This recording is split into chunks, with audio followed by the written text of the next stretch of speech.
Situation face ಮಾಡಬೇಕಿತ್ತು. Worst moment ಯಾವುದು ಗೊತ್ತಾ ಗೈಸ್? ಕಾಯೋದು. ಹೊಟ್ಟೆ ಹಸು ತಡೆಯಲ್ಲ, ನಾನು ತಿನ್ಬಿಡ್ತೀನಿ ಬೇಗ. ಅದು ವರ್ಲ್ಡ್ಸ್ ಬೆಸ್ಟ್ ಊಟ ಅಂದರೆ ನಮ್ಮ ಮನೆ ಊಟ. ನೋಡಿ, ಇನ್ ಟೈಮಿಗೆ ಇರಲಿಲ್ಲ ಅಂತಂದರೆ ನಂತರ ಪರಿಸ್ಥಿತಿ ಆಗುತ್ತೆ. ನೀವು ನೋಡ್ಬೋದು, ಎಲ್ಲ ಫಾಗ್ ಇದೆ.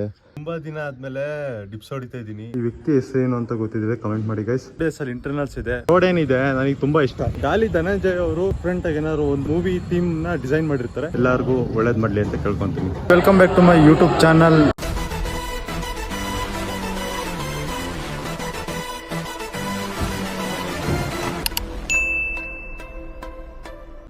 ಇವತ್ತು 6:15 ಒಂದು ಟ್ರೈನ್ ಇತ್ತು. ನಾನು ಅಲ್ಲಿಗೆ ನೀಟಾಗಿ ಅಟೆಂಡ್ ಆಗೋಕ್ಕಾಗಲಿಲ್ಲ. ಸೊ ಟ್ರೈನ್ ಪಾಸ್ ಆಯಿತು. ಇವಾಗ ನೋಡಿ, ನೀವೇ ನೋಡ್ತಾ ಇದ್ದೀರಲ್ಲ. ಇಲ್ಲಿ ವೆಯ್ಟ್ ಮಾಡ್ತಾ ಇದ್ದೀನಿ. ನೆಕ್ಸ್ಟ್ ಟ್ರೈನು 8:39 ಇದೆಯಂತೆ. ನೋಡಿ, ಇನ್ ಟೈಮಿಗೆ ಇರಲಿಲ್ಲ ಅಂತಂದರೆ ನಂತರ ಪರಿಸ್ಥಿತಿ ಆಗುತ್ತೆ. ಆ ಟ್ರೈನ್ ಬರೋ ಗಂಟ ಕಾಯಬೇಕು. ನಾನು ನನ್ನ ಬ್ಯಾಗು ಕಾಯ್ತಾ ಇದ್ದೀವಿ. ಟ್ರೈನ್ ಮೇಲೆ ಓಡಬೇಕು. ಇವಾಗಿಂದ ಶುರು ಆಗ್ತಿದೆ. ಏನಾಗುತ್ತೆ ಅನ್ನೋದನ್ನ ಈ ಲಾಗಲ್ಲಿ ತೋರಿಸ್ತೀನಿ. ಓಕೆ, ಇನ್ಮೇಲಿಂದ ಡೈಲಿ ಲಾಗ್ಸ್ ಮಾಡೋಣ ಅಂತ ಅಂದ್ಕೊಂಡಿದ್ದೀನಿ. ನಿಮ್ಮ ಸಪೋರ್ಟ್ ಸಿಕ್ಕಿದ್ರೆ ಮಾಡ್ತೀನಿ, ಇಲ್ಲ ಸಪೋರ್ಟ್ ಸಿಗಲಿ ಬಿಡಲಿ, ಕಂಟಿನ್ಯೂಸ್ ಆಗಿ ಮಾಡಿದ್ರೆ ಅಲ್ವಾ ನಿಮ್ಮ ಸಪೋರ್ಟ್ ಸಿಗೋದು. ನಾನು ಮಾಡ್ತೀನಿ ಖಂಡಿತ. Thank you. ವರ್ಸ್ಟ್ ಮೂಮೆಂಟ್ ಯಾವುದು ಗೊತ್ತಾ ಗೈಸ್? ಕಾಯೋದು. ಎಷ್ಟು ವೆಯ್ಟ್ ಮಾಡಬೇಕು ಅಂದರೆ, ಏನೋ ಬಿಡಿ, ನೆಕ್ಸ್ಟು ಟ್ರೈನ್ ಸಿಗುತ್ತೆ, ಏನೋ ಲೈಫಲ್ಲಿ ಇನ್ನೊಂದು ಸಿಗುತ್ತೆ. ಅದೇ ಆ ಕಾಯೋ ಪ್ರೋಸೆಸ್ ಅಂದರೆ ವೆಯ್ಟಿಂಗ್ ಪ್ರೋಸೆಸ್ ಇದೆಯಲ್ಲ, ಅದನ್ನು ದಾಟ್ತಾರಲ್ಲ, ಅದು ತುಂಬ ಹಾರಿಬಲ್ ಗೈಸ್. ಎಕ್ಸ್ಪೀರಿಯೆನ್ಸ್ ಆಗ್ತದೆ. ನೋಡ್ಬೋದು, ಪ್ಲ್ಯಾಟ್ಫಾರ್ಮಲ್ಲಿ ಯಾರೂ ಇಲ್ಲ. ಇನ್ ಟೈಮಿಗೆ ಬಂದಿದ್ದರೆ ಈ ಥರ ಸಿಚುವೇಶನ್ ಫೇಸ್ ಮಾಡಬೇಕಿತ್ತ. ಸೊ ಏನು ಹೇಳೋದಂತ ಅಂದರೆ, ಆನ್ ಟೈಮಲ್ಲಿ ಎಲ್ಲೇ ಇರಬೇಕು. ಓಕೆ, ಟ್ರೈನ್ ಬರೋ ಗಂಟ ಕಾಯಬೇಕು, ಬೇರೆ ಏನೇ ಇಲ್ಲ. ಟ್ರೈನ್ ಬರುತ್ತೆ ಅಂದ್ಕೊಂಡೆ, ಇನ್ನೂ ಲೇಟ್ ಆಗಿದೆ. ನೋಡೋಣ ಯಾವಾಗ ಬರುತ್ತೋ, ವೆಯ್ಟ್ ಮಾಡ್ತಾಯಿದ್ದೀನಿ. ಹೊಟ್ಟೆ ಹಸು ತಡೆಯಲ್ಲ, ನಾನು ತಿನ್ಬಿಡ್ತೀನಿ ಬೇಗ. ಅದು ವರ್ಲ್ಡ್ಸ್ ಬೆಸ್ಟ್ ಊಟ ಅಂದರೆ ನಮ್ಮ ಮನೆ ಊಟ. ಸೊ ಗೈಸ್, ಕೊನೆಗೂ ಟ್ರೈನ್ ಬಂತು ನೋಡಿ.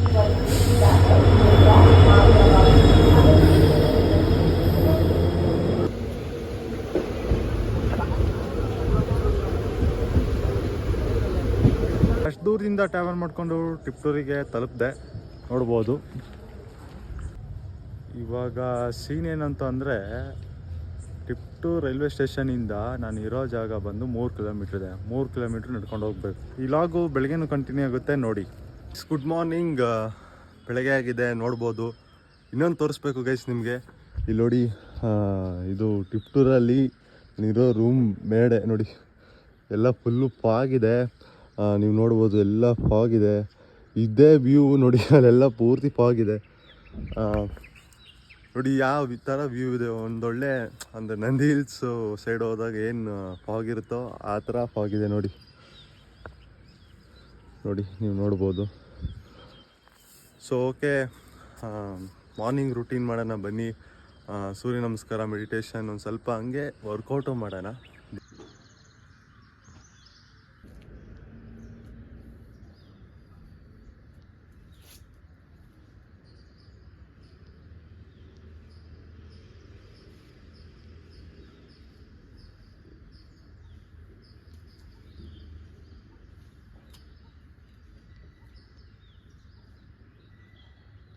ತುಂಬ ದಿನ ಆದಮೇಲೆ ಡಿಪ್ಸ್ ಹೊಡಿತಾ ಇದ್ದೀನಿ. ನೋಡೋಣ ಎಷ್ಟು ಡಿಪ್ಸ್ ಹೊಡಿತೀನಿ ಅಂತ. Let's go.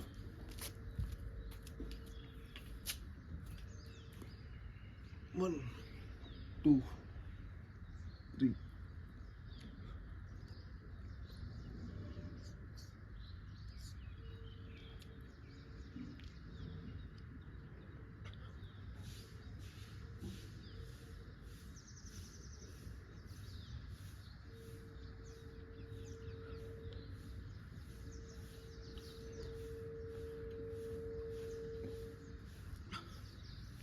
ಸೊ ಗೈಸ್, ಕಾಲೇಜಿಗೆ ರೆಡಿಯಾಗಿ ಹೋಗ್ತಾ ಇದ್ದೀನಿ. ಕಾಲೇಜ್ ಮುಗಿದ್ಮೇಲೆ ಸಿಗ್ತೀನಿ ಗೈಸ್. ಬಾಯ್. ನಮ್ಮ ಕಾಲೇಜಲ್ಲಿ ಇಷ್ಟೊಂದು ಗಾಡಿ ಇದೆ, ನಾನೇ ಅವಾಗ ಗಾಡಿ ತಗೊಂಬರೋದು. ಗಾಡಿ ಯಾಕೆ ತಗೊಬಾರ್ದು ಅಂತಂದರೆ, ನನಗೆ ಟೈಮ್ ಸೇವ್ ಆಗುತ್ತೆ. ತುಂಬ ಟ್ರಾವೆಲ್ ಮಾಡ್ತಾ ಇರಬೇಕು, ಹಂಗಾಗಿ ಗಾಡಿ ಅವಶ್ಯಕತೆ ಇದೆ. ನೋಡೋರಿಗೆ ಏನು ಅನಿಸುತ್ತೆ, ನಮ್ಮ ರಿಲೇಟಿವ್ಸು ನೋಡಿದ್ರೆ ಹಿಂಗೆಲ್ಲ ಏನು ಗಾಡಿ ಶೋಕಿ ಮಾಡೋದಕ್ಕೆ ಹಂಗೆ ಹಿಂಗೆ ಅಂತ ಅಂದ್ಕೋತಾರೆ. ಗಾಡಿ ತುಂಬ ರಿಕ್ವೈರ್ಮೆಂಟ್ ಇದೆ. ಆ್ಯಂಡ್ ನೀವೇ ನೋಡ್ಬೋದು, ಬೇಸಿಗೆಗಾಲದಲ್ಲಿ ಬಿಸಿಲಿದೆ. ಇಲ್ಲಿಂದ ನನ್ನ ಹಾಸ್ಟ್ಲಿಗೆ ಮಿನಿಮಮ್ ಅಂದರೆ ನಾನು ಹೋಗಿರ್ಬಾರ್ದು 1 ಕಿಲೋಮೀಟ್ರ್ ಪಕ್ಕ ಕವರ್ ಆಗುತ್ತೆ. ಸೊ ಹಂಗಾಗಿ ಬೈಕ್ ಬೇಕು ಅಂತ ಕೇಳ್ತಾಯಿದ್ದೀನಿ ಅಷ್ಟೇ. ಬೇರೆ ಏನೋ ಇಲ್ಲಿ ಅನ್ವಾಂಟೆಡ್ ಏನು ಮಾಡೋಕ್ಕೆ ನನಗಿಷ್ಟ ಇಲ್ಲ. ಅನ್ವಾಂಟೆಡ್ ಮಾಡೋ ಟೈಮು ಅಲ್ಲ ಇದು. ಇವಾಗ ಏನಿದ್ದು ಕೆರಿಯರ್ ಕಡೆ ಫುಲ್ಲು ಫೋಕಸ್ ಗುರು. ಹಾಸ್ಟೆಲ್ಗೆ ಹೋಗ್ತಾ ಇದ್ದೀನಿ ಊಟ ಮಾಡೋದಕ್ಕೆ. ಸೊ ಗೈಸ್, ಈ ರೋಡ್ ಏನಿದೆ ನನಗೆ ತುಂಬ ಇಷ್ಟ. ಯಾಕೆ ಅಂತ ಹೇಳಿ, ಇಲ್ಲಿ ಯಾವುದೇ ಫಿಲಮ್ ರಿಲೀಸ್ ಆದರೂ ಇಲ್ಲಿ ಪೋಸ್ಟರ್ಸ್ ಹಾಕಿರ್ತಾರೆ ಯಾವ ಥಿಯೇಟ್ರಲ್ಲಿ ಯಾವ ಫಿಲಮ್ ಹಾಕಿದ್ದಾರೆ ಅಂತ. ಸೊ ಅದಕ್ಕೆ ಇಲ್ಲಿನ ಈ ರೋಡು ತುಂಬ ನನಗಿಷ್ಟ. ಆ್ಯಂಡ್ ನಾನು ಒಂದು ಫಿಲಮ್ಗೆ ವೆಯ್ಟ್ ಮಾಡ್ತಾಯಿದ್ದೀನಿ, ಕನ್ನಡ ಫಿಲಮು ವಿದ್ಯಾಪತಿ. ಥಿಯೇಟ್ರಿಗೆ ಹೋಗಿ ಸಿನಿಮಾ ನೋಡಬೇಕು. ಯಾಕಂತಂದರೆ ಗಾಲಿ ಧನಂಜಯ್ ಅವರು ನಮ್ಮ ಸೈಡವರಾಗಿ ಅರಸೀಕೆರೆ ಸೈಡವರಾಗಿರೋದ್ರಿಂದ ಏನಾದ್ರು ಡಿಫ್ರೆಂಟಾಗಿ ಏನಾದ್ರು ಒಂದು ಕಾನ್ಸೆಪ್ಟ್ ಇಟ್ಕೊಂಡು ಮೂವಿ ಥೀಮ್ನ ಡಿಸೈನ್ ಮಾಡಿರ್ತಾರೆ. ಸೊ ಡೆಫಿನೆಟಾಗಿ ನಾನು ಅಲ್ಲಿ ಹೋಗಬೇಕು ಆ್ಯಂಡ್ ಮೂವಿನೂ ಸಹ ನೋಡಬೇಕು. ನೀವು ಸಹ ಕನ್ನಡ ಫಿಲಮ್ ಯಾವುದಾದ್ರು ಹೊಸ ಕನ್ನಡ ಫಿಲಮ್ಸ್ ರಿಲೀಸ್ ಆದರೆ ಹೋಗಿ ಸಿನಿಮಾನ ಥಿಯೇಟ್ರಲ್ಲೇ ನೋಡಿ ಗೈಸ್. ಪೈರಸಿ ಮಾಡಬೇಡಿ, ದುಡ್ಡು ಕೊಟ್ಟು ಸಿನಿಮಾ ನೋಡಿ. ಒಂದು ಕನ್ನಡ ಸಿನಿಮಾ ಬೆಳೆಸ್ದಂಗೆ ಆಗುತ್ತಲ್ವ. ಎಜುಕೇಷನ್ ಹೆಸರು ಹಿಡ್ಕೊಂಡು ಕೋಟಿ ದುಡ್ಡು ಮಾಡೋ ಜನಗಳ ಮಧ್ಯೆ ಈ ವ್ಯಕ್ತಿ ಬಡವ್ರ ಮಕ್ಕಳು ಚೆನ್ನಾಗಿ ಓದಬೇಕು ವಸತಿನ ನಿರ್ಮಿಸ್ಕೊಟ್ಟಿದ್ದಾರೆ. ಈ ವ್ಯಕ್ತಿ ಹೆಸರೇನು ಅಂತ ಗೊತ್ತಿದ್ದರೆ ಕಮೆಂಟ್ ಮಾಡಿ ಗೈಸ್. ಅಟೆಂಡೆನ್ಸ್ ಹಾಕಬೇಕು. ಬಂತು ಅಟೆಂಡೆನ್ಸ್? ಎಸ್ ಬಂತು. ನಾನಿರೋದು ಗೌರ್ಮೆಂಟ್ ಹಾಸ್ಟೆಲಲ್ಲಿ. ಇವತ್ತು ಗೌರ್ಮೆಂಟ್ ಹಾಸ್ಟೆಲಲ್ಲಿ ಏನು ಪ್ರೊವೈಡ್ ಮಾಡೋದ ಅಂತ ಹೇಳ್ತಿದ್ದಾರೆ. ಆದರೆ ನೋಡಿ, ಬಿಸಿ ಬಿಸಿ ಊಟ ಮುದ್ದೆ ಎಲ್ಲ ಪ್ರೊವೈಡ್ ಮಾಡ್ತಾರೆ.